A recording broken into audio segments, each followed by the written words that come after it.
salt shaker, to the way make it. It's the salt for me. It's the salt for me. Salt shaker, to the way make it. It's the salt for me. It's the salt for me. Hey, welcome to Season 2, Episode 1 of It's the Salt for Me, brought to you by The Salty Christian. I'm your host, Marie. If you could please subscribe, share, or leave a review, that'd be great. I'll be posting new episodes every other Tuesday. I'm back. But before I get into this episode, I want to take a minute to catch you up on what's been going on with me. So first and foremost, as far as my little hiatus goes, I've been taking care of my mental health. I've dealt with depression, anxiety, and panic attacks most of my life. While I took medication many years ago, I weaned myself off because I thought I was doing okay, until I found out I wasn't. I finally decided that it was time for me to take care of my mental health again. And I gotta tell you, I feel so much better than I did, which I'll talk about more on this week's episode.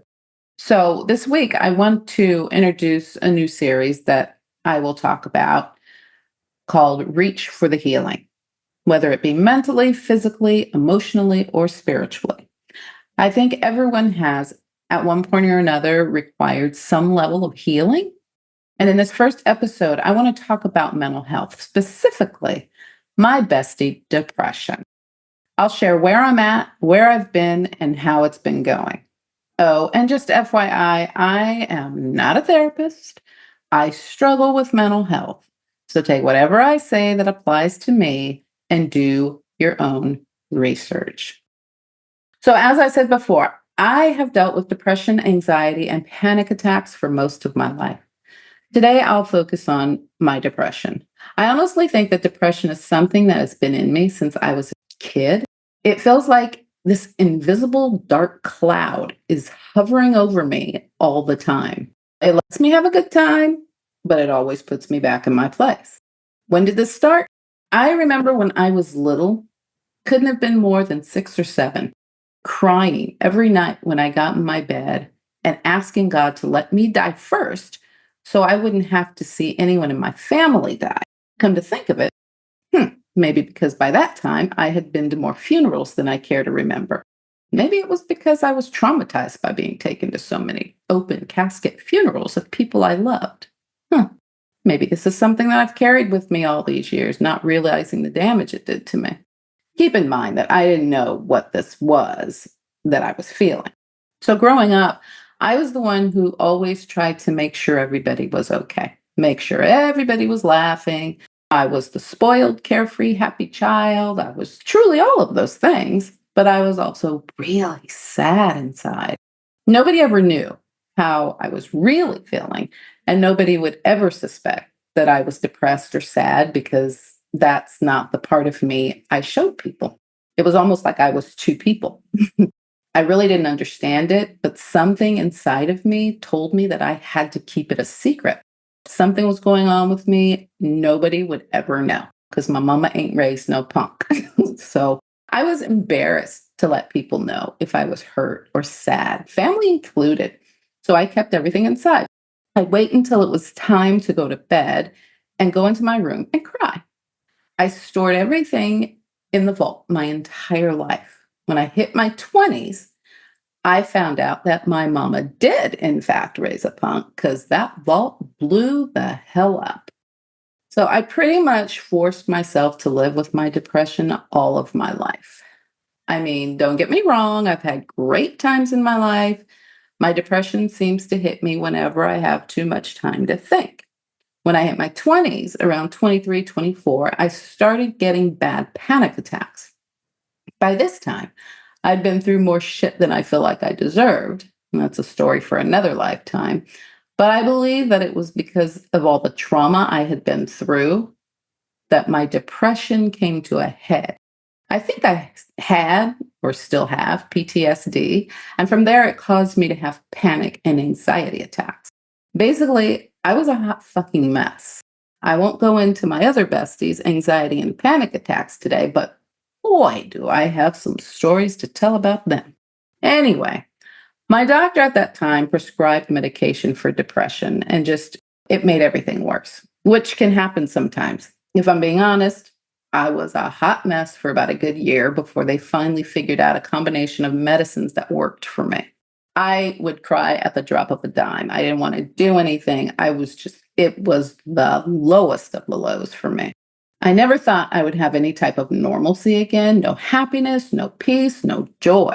They had to increase, then decrease my medicine, then change it all together. I just felt so hopeless. All the while, I still went to work because I had kids to feed.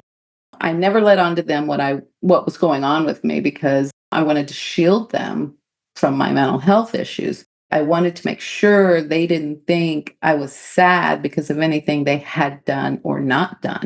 At the time, I really just wanted to get into bed and not get up until I felt better. And in hindsight, I'm glad I forced myself to keep going. I think if I had gotten into bed, well, let's just say I'm thankful I didn't. So about a year later, the doctor prescribed Wellbutrin to take on top of the other medicine I was taking because I was a hot mess. She told me to start the next morning. I filled the prescription and went home. Out of desperation to see if it would work, I decided I wasn't going to wait until the morning and I popped one in my mouth and hoped for the best. I was sitting outside, and about 20 minutes later, I swear to God, something happened. I don't even know how it happened that fast. I was sitting outside, and all of a sudden, colors became so vivid.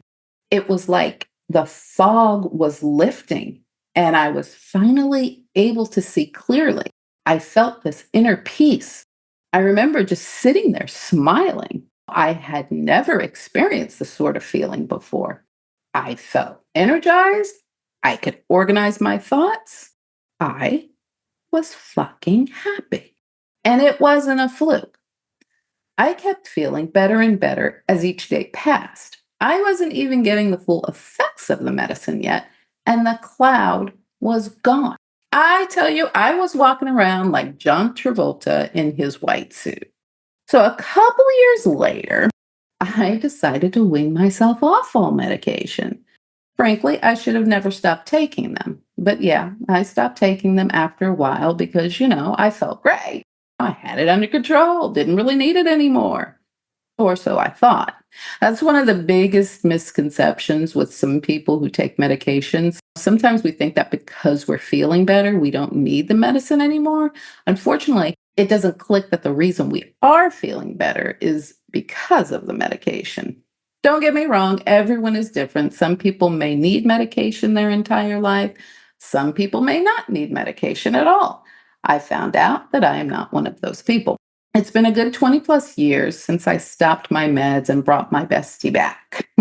I'm older and wiser now, and I'm tired. I'm really tired.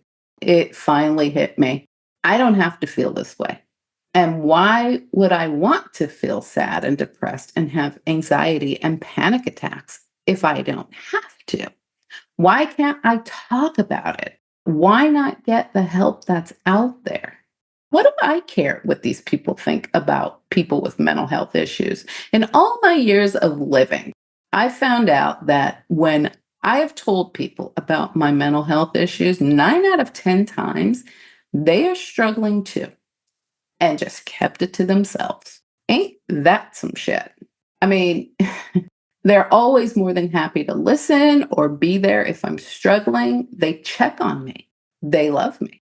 I wish I knew what all of this was when I was younger. Nobody talked about mental health. When I was growing up, they had mental health hospitals that people lived in, and all we knew was that that's where the crazy people lived. And we didn't want to end up there. And that's probably why people don't talk about it now. And there's so much stigma. I mean, everybody's got a little crazy going on, whatever the crazy means. Some people just aren't as bad as others. Whatever the case may be, if people would just mind their own business and be nice, we probably wouldn't have the stigma around mental health and people would feel free to get the help, they need without feeling some type of way. What always occurs to me, though, is the difference between mental health issues and physical disabilities. And by that, I mean, if you see somebody with a physical disability, you're most likely going to have some empathy because it's something you can see. But you can't see depression or anxiety if somebody doesn't want you to.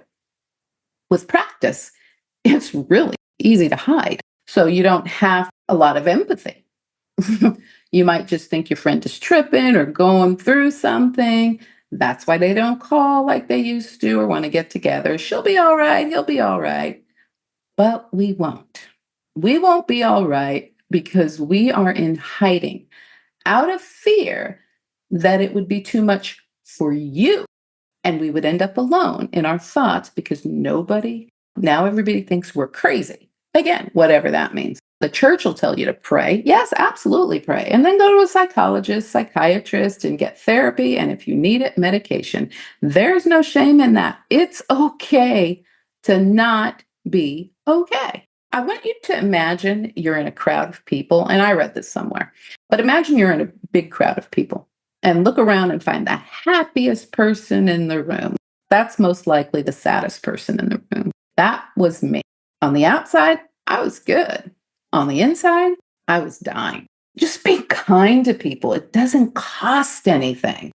If you see somebody acting out of anger or being mean, instead of talking crap, shut up and mind your business. Something horrible could have just happened to them, and their sadness comes across as anger. They may not know how to feel what they're feeling. They don't need your mess on top of it, too. You never know what people are going through. You may think you know someone inside and out, but you know what? You know everything they want you to know about them. They may not tell you what's really going on with them. So check on your friends, check on your family, check up on strangers you come across while you're out. You might just save a life. I took a mental health hiatus, and it was probably the best decision I could have made in a long time. I went and talked to my doctor and started a medication regimen. I was on 2 different medications. I didn't necessarily feel sad. I felt like I just didn't care about a damn thing.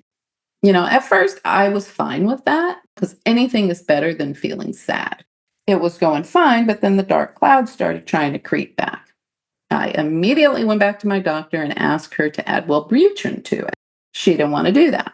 She changed the medication again. So annoying.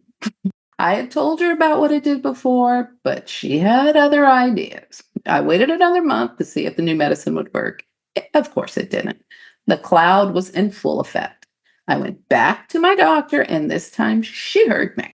She added the Wellbutrin, and I got to tell you, it didn't feel magical like it did the first time I took it, but it works. And I don't know how. I'm not sad. I don't feel depressed. Don't get me wrong. I don't walk around with flowers shooting out of my ass, but I'm good. The best I've been in a long time, and I will never stop taking my medication again. There's a song I highly recommend you listen to called Dear God by Smokey Norfolk. Anybody who's struggling. And just remember to watch how you treat people. When you make it to the gates of heaven, I don't think Jesus is going to say, glad you stayed away from those crazies. No, it'll be more along the lines of, how'd you treat the people with mental health issues that I sent your way? What will you say? If you're feeling suicidal, go to your nearest hospital or call 988 to reach the Suicide and Crisis Lifeline. Check out our website at thesaltychristian.com, where you will find several mental health resources as well. We have also started selling merchandise. Whenever you buy from any of our collections, 10 to 20% of all profits will be used to help provide access to community mental health, homelessness, hunger, and a plethora of other programs. I hope that you've enjoyed this episode. I hope this will encourage you to stop worrying about the stigma and reach for the healing. Let God do the worrying for you. Please don't be afraid to ask for help. You can always email me at thesaltiestchristian@gmail.com, and I will respond at my earliest opportunity. I again invite you to subscribe, share, or leave a review. And I'll catch you on the next episode of It's the Salt for Me. Until then, be blessed and be a blessing.